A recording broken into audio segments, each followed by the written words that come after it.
यहां पर एक बहुत बड़ी सवाल है चुनौती का। इस कैबिनेट मंत्रिमंडल विस्तार की चुनौतियां क्या है? कुछ चीजें तेजी से चेंज हो गई हैं तो मैं उसको यहीं पर अपडेट करना चाहूंगा। मंत्रिमंडल का विस्तार एक बैलेंसिंग एक्ट होगा, ऐसा ये एक चुनौती है। ये चुनौती नेक्स्ट चेंज करें, बड़ा तेजी से चेंज करें इसको राहुल। जिन लोगों ने पद छोड़ा उनको शामिल किया जाएगा, यह भी एक चुनौती है। कैसे शामिल किया जाएगा? क्योंकि ज्योतिरादित्य सिंधिया है, सर्बानंद सोनोवाल है, सुशील मोदी, उनका नाम इसमें नहीं आ रहा है। मतलब चेंज करें इसको राहुल, सुशील मोदी जैसे लोगों को शामिल किया जाएगा। अब सुशील मोदी इसमें नाम नहीं आ रहा है, नेक्स्ट चेंज करें।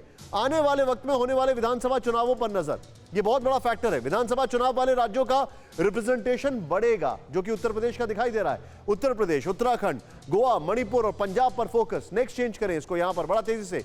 यूपी विधानसभा चुनाव पर ज्यादा फोकस हो सकता है, साफ दिखाई दे रहा है। चेंज करें। मौजूदा कैबिनेट में 52 में से 10 मंत्री उत्तर प्रदेश के हैं, ये एक डेटा कह रहा है। सारे जातिगत समीकरणों का तालमेल बिठाना, बल्कि सामाजिक समीकरण अगर कहा जाए, नॉन परफॉर्मिंग मिनिस्टर्स को हटाकर कड़ा संदेश देना, यह एक बहुत बड़ा फैक्टर है। मैं चाहूंगा सीधे यहां पर राजीव जी के पास। राजीव जी, जो एक सवाल मन में है, वो सवाल यह है कि अभी सरकार की दो प्राइमरी चुनौती है। पहली, कोरोना को लेकर सुपर अलर्टनेस, क्योंकि आने वाले समय में भी और वेव्स आ सकती हैं। और दूसरी, इकोनॉमी। अभी तक के जो सामने आपके फैक्ट्स एंड फिगर्स आ रहे हैं या जो भी नाम आ रहे हैं, आपको लगता है इन दोनों इश्यूज को इस कैबिनेट एक्सपेंशन में एड्रेस किया जाएगा? मैं पहले तो निशान जी इस बात को स्पष्ट करूं कि चुनौती जब हम बात करते हैं कोरोना की, तो विश्व ये ग्लोबल चुनौती है। ग्लोबल चुनौती में जो सबसे विकसित देश है वो भी इससे जूझ रहे हैं। फिर आज मैं अभी पढ़ रहा था कि अमेरिका में जो मेयर हैं उन्होंने अपने अपने पद छोड़ दिए हैं। कोई मेयर काम नहीं करना चाहता, एज ए मेयर नहीं रहना चाहता। इसलिए नहीं रहना चाहता क्योंकि उनको ऐसा लगता है कि इस चुनौती से लड़ने की काबिलियत उनके पास नहीं है, उतने वो सक्षम नहीं है। तो ये चुनौती केवल भारत की नहीं है, दुनिया भर की चुनौती है। इसमें इकोनॉमिक्स की दिक्कत भी रही है। इसमें बहुत सारी मैनेजमेंट, जैसे आपने बात बताई कि इतनी बड़ी महामारी के बावजूद जिस तरीके से देश के प्रधानमंत्री ने, मानिए फॉर्मर हमारे हेल्थ मिनिस्टर ने काम किया, उसको तो वर्ल्ड हेल्थ ऑर्गेनाइजेशन ने अप्रिशिएट किया है।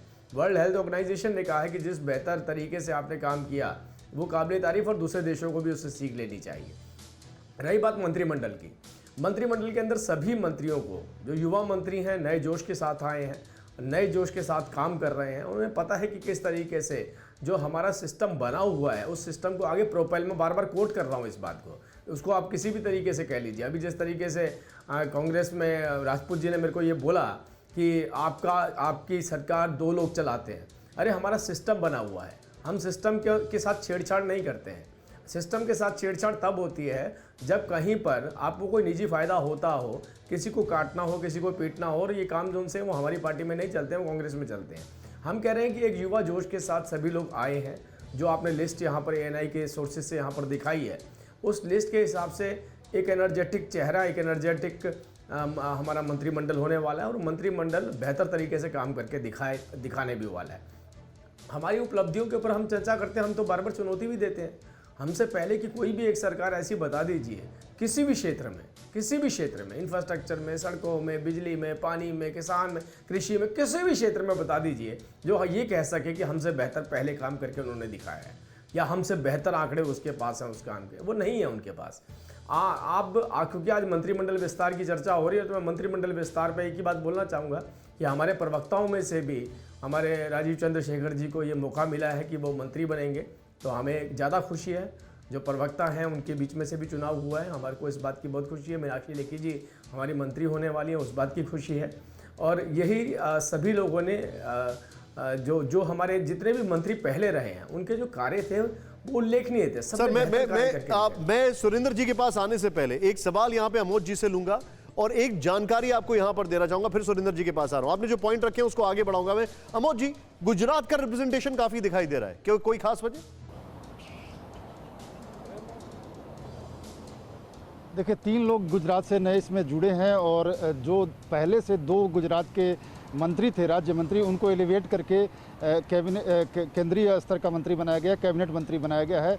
मनसुख मांडविया, जिन्होंने कोरोना काल में बहुत काम किया और उनके लगातार बैठकों में रहे, हर एक बैठक में रहे, जिसमें प्रधानमंत्री रहे, जिसमें गृह मंत्री रहे, और उनका मंत्रालय इसमें काफ़ी युद्ध स्तर पे काम किया, तो उसका रिवार्ड उनको मिला है। साथ ही पुरुषोत्तम रूपाला जो वहाँ पे पटेल समुदाय से हैं और एक पुराने नेता हैं बीजेपी के और ठीक है अमोद पहले जी, से मैं आपके पास आ रहा हूँ।